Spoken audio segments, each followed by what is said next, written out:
Examinemos primero este primer mural y la historia de los clínicos franceses, creadores y sistematizadores de la clínica.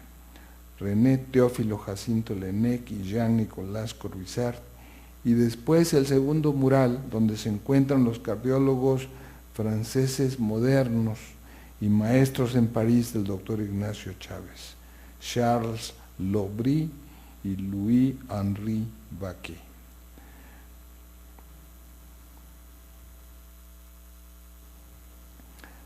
Jean-Nicolas Corvisart, uno de los médicos que más contribuyó al desarrollo de la clínica.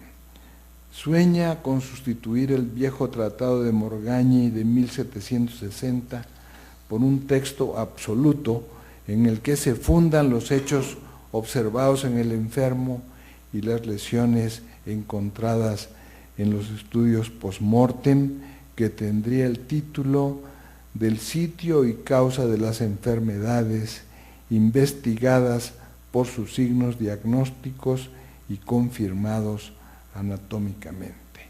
De sedibus et causis morborum persigna diagnostica investigatis e per anatomen confirmatis. Corvisart nunca escribe ese libro absoluto.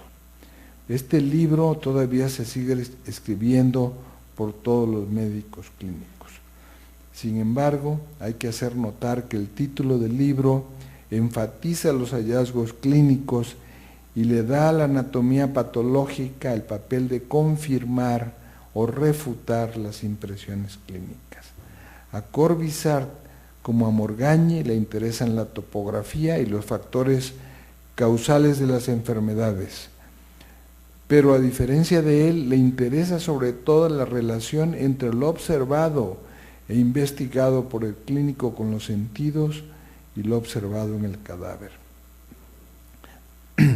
Es un método activo y es un método predictivo. El clínico, que mucho asemeja al método experimental y es muy diferente de los métodos puramente observacionales utilizados por Linneo, Darwin y aún por Newton. Cada paciente es una oportunidad para hacer una hipótesis diagnóstica. Al escucharlo y al examinarlo, el médico predice la patología de los órganos, es decir, hace una hipótesis sobre la alteración física de los órganos. En la época de los clínico-anatómicos, esta hipótesis podía ser contrastada, ratificada o negada solo por el estudio post-mortem.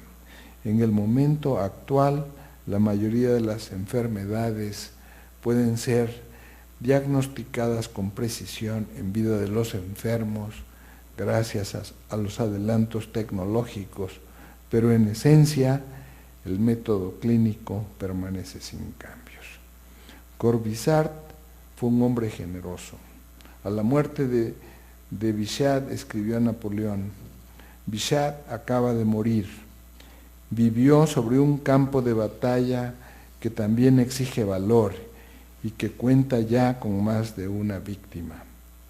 Nadie en tan poco tiempo ha hecho tantas cosas ni tan bien.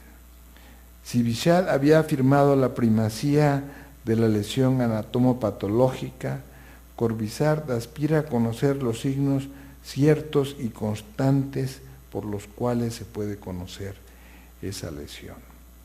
Corvisart sueña y trabaja.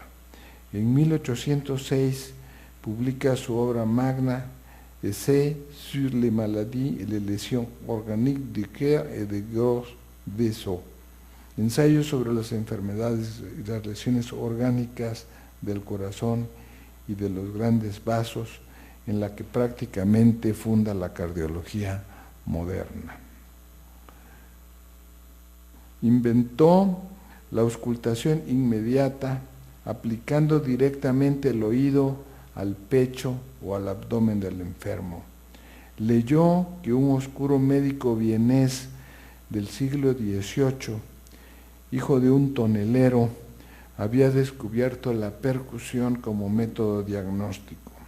Se llamaba Leopold Auenbrugger, quien aplicó el principio que usaban los toneleros para saber si los toneles estaban vacíos o llenos, golpeándolos con los dedos o los nudillos para determinar el nivel de líquido.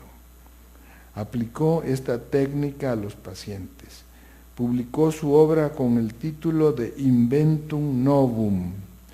Los hallazgos de Leopold Auenbrugger pasaron inadvertidos hasta que Jean-Nicolas Corvisart leyó la monografía de Auenbrugger muchos años después.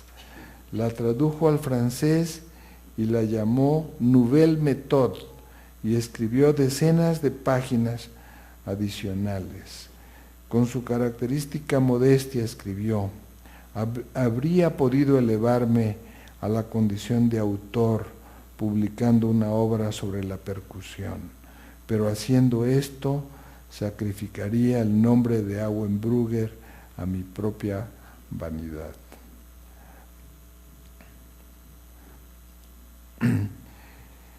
Aquí están los dos cuadros que seguramente el maestro Chávez le dio a Rivera para que tomara como ejemplo a Corvisart, el médico de Napoleón, y a Laennec aquí. Vean que también existe aquí otro personaje al que no he mencionado, pero que también tiene en su mano el estetoscopio de Laennec, y que es Bouillot, el gran investigador de la fiebre reumática y de las enfermedades valvulares del corazón. El nombre de Corvisart, a despecho de su modestia, está indisolublemente ligada al descubrimiento y desarrollo de la percusión como método de diagnóstico y un poco menos al descubrimiento de la auscultación directa o inmediata. La clínica habíase expandido a través de la observación. Esto es de lo que en términos médicos se llama inspección. La mirada maliciosa que el médico posa cuidadosamente sobre el enfermo. Y también se había aprendido mucho con la palpación minuciosa de diversas partes del cuerpo. Ahora Corvisart añadía una nueva dimensión, la percusión y la auscultación. Estas son las 4 dimensiones de la clínica clásica: la inspección, la palpación, la percusión y la auscultación. Este es el libro que tradujo, la Nouvelle Méthode, de Corvisart, y abajo dice par Auenbrugger, y luego abajo, hasta abajo dice traduit par Jean-Nicolas Corvisart. El clínico diagnostica con una mirada sagaz, con unos dedos sensibles y un oído entrenado. Los ojos, el tacto y el oído son los instrumentos del clínico. Los detalles de la exploración física, los nuevos síntomas, signos y síndromes proliferan. Solo se puede ser médico aprendiendo al lado del enfermo y en la sala de autopsias. No basta con observar cuidadosamente al enfermo, el color de la piel, la forma de caminar, de respirar, la manera de hablar, las deformaciones del cuerpo, la forma de vestir, y no basta palpar el abdomen o palpar las arterias. Ahora también hay que golpear, percutir suavemente con la punta de los dedos el tórax y el abdomen para saber si los órganos son sólidos o huecos y si están llenos de aire o de líquido. Y el sonido que produce la percusión es lo que indica al médico la naturaleza del cambio patológico. En la percusión, el médico percute y oye, y el tacto, como en los médicos anteriores a él, Corvisart aparece en el mural como un hombre arrogante y con peluca. Es un hombre poderoso, tanto en la política como en la academia. El retrato que le dio el doctor Chávez es actualmente muy conocido y Rivera lo reprodujo fielmente. Teófilo Jacinto Laennec, el hombre que estaba destinado a llevar la auscultación a su cima.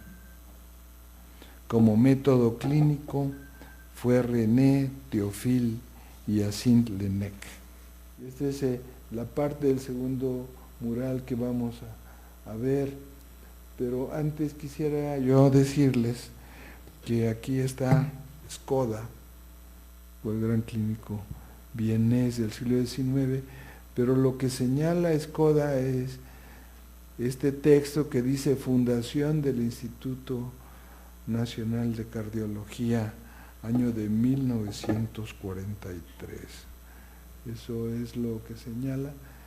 Este es el segundo mural y vamos a verlo brevemente. En el segundo panel, también en el centro, se encuentran los clínicos franceses de la primera mitad del siglo XX, los cuales fueron alumnos de Pierre Charles Edouard Potin y quienes fueron maestros en París de Ignacio Chávez Sánchez, el autor intelectual del mural. Estos médicos fueron Charles Lobry y Louis-Henri Baquet.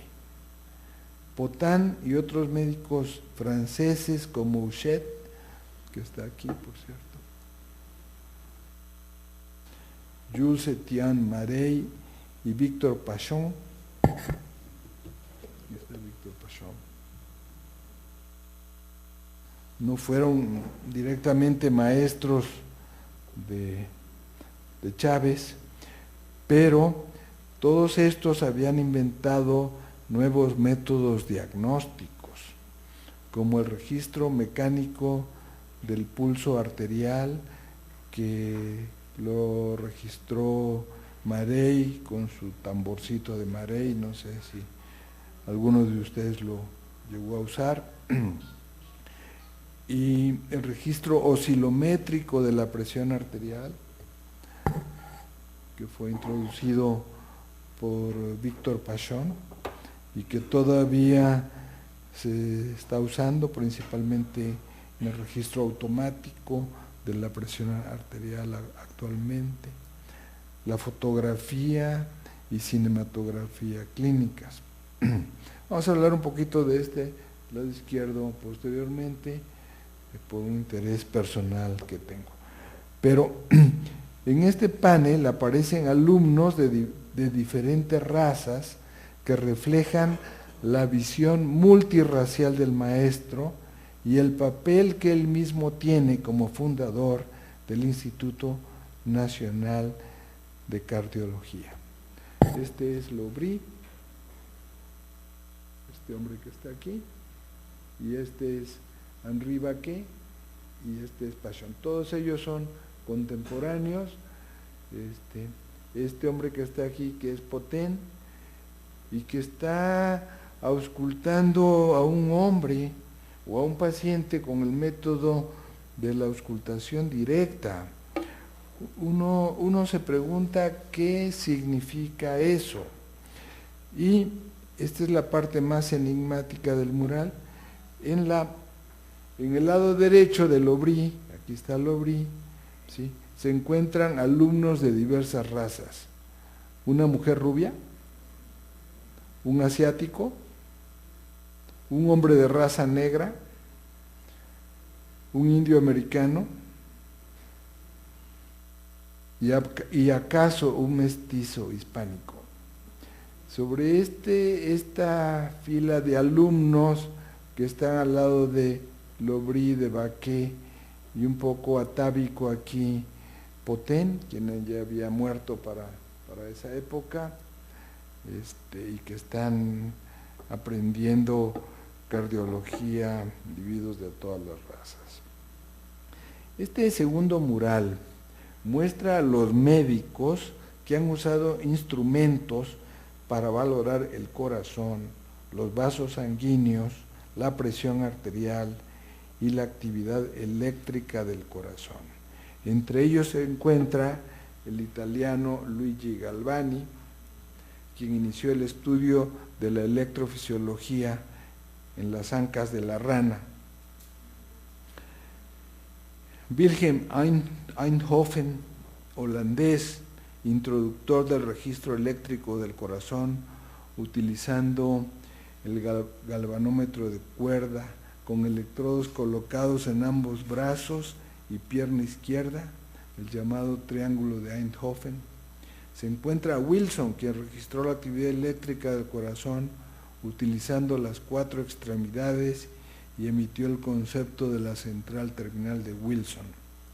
En el lado izquierdo, sobre este lado izquierdo, está la fascinante reunión de médicos que estudiaron la presión arterial y la circulación periférica. El reverendo inglés Stephen Hales, quien en el siglo XVIII colocó un tubo de vidrio en la arteria femoral de una yegua y observó por primera vez la presión arterial. Que el conocimiento, aquí está las patas de la yegua y este es el tubo de vidrio que Stephen Hales puso para medir.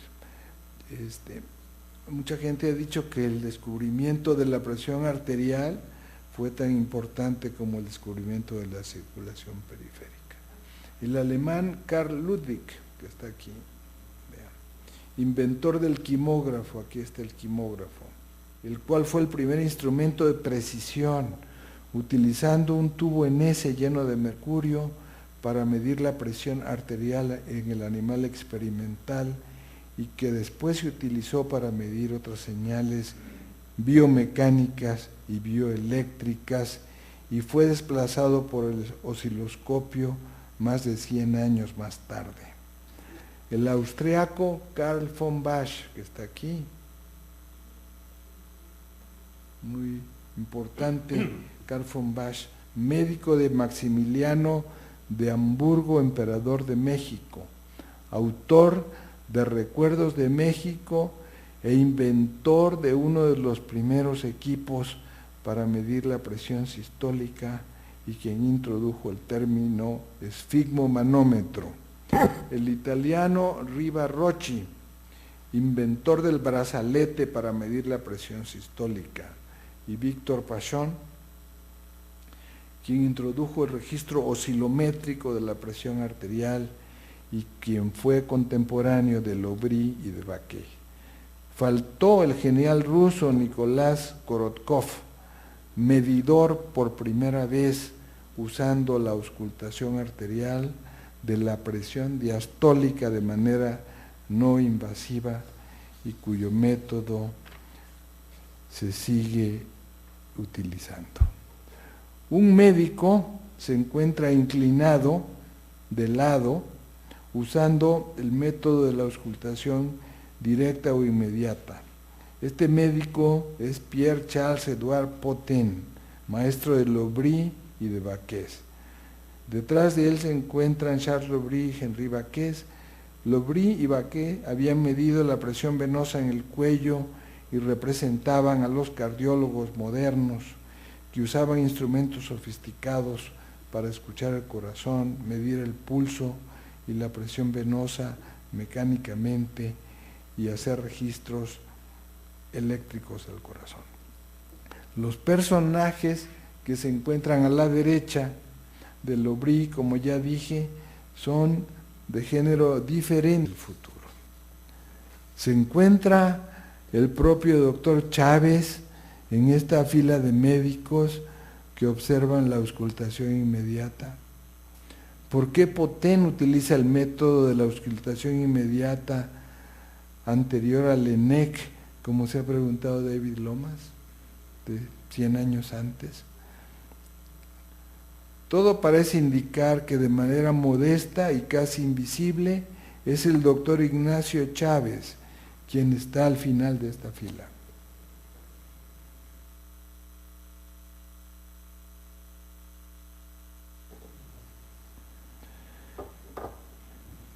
Cuesta trabajo sustentar esta afirmación porque la imagen no es completamente clara. Sin embargo, todo parece indicar que el autor intelectual del mural también está representado de manera velada en el mural al lado derecho del Aubry.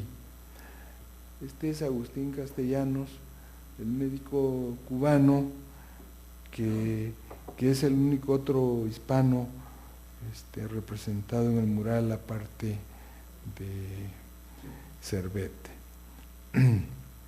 En el artículo sobre la representación de Morgagni en este mural que recientemente escribimos, citamos la frase de Borges en relación a la enigmática colaboración entre Omar Khayyam, poeta y astrónomo persa del siglo XI, y Edward Fitzgerald, inglés del siglo XIX, en la traducción de los Rubaiyat. Toda colaboración es misteriosa, dijo Borges. Esta obra maestra de la pintura mexicana y universal es acaso un ejemplo vivo de esta asombrosa coelaboración creadora. En esta parte que quiero mostrarles, ustedes pueden ver los cascos de la yegua, acá también, el reverendo y el tubo que le puso, que se elevó a 8 pies de altura, el médico austriaco que tiene una pequeña, un bulbo de hule que usaba para obliterar la arteria y que estaba conectado a un tubo de mercurio y podía medir la presión sistólica. También hacia arriba, Carl Ludwig, a quien debemos tanto, y se ve ahí claramente que es una mujer, que esta es una mujer. Hay otra mujer en el mural también, no tiene nombre, pero aquí está nada menos que Chaudry y Spengler. Este aparato que están utilizando es el oscilómetro que se usó para medir la presión arterial, en parte combinado también con el método de Korotkov, que es el que se ha usado hasta ahora. Este es Lobry, cuando quizá lo conoció el maestro Chávez, y este es Henri Baquet. Y aquí está Henri Baquet midiendo la presión yugular a una paciente en un hospital de París. Y vean la diferencia que hay pues entre el tiempo que Rivera escribió esta parte del mural, movió la imagen de Baquet, de que estaba aquí, la movió acá, y en su lugar introdujo a este otro personaje que era Potén. Okay. Y bueno, y aquí quizás se ven con mayor claridad esta visión ecuménica de Rivera, y agradezco mucho su atención.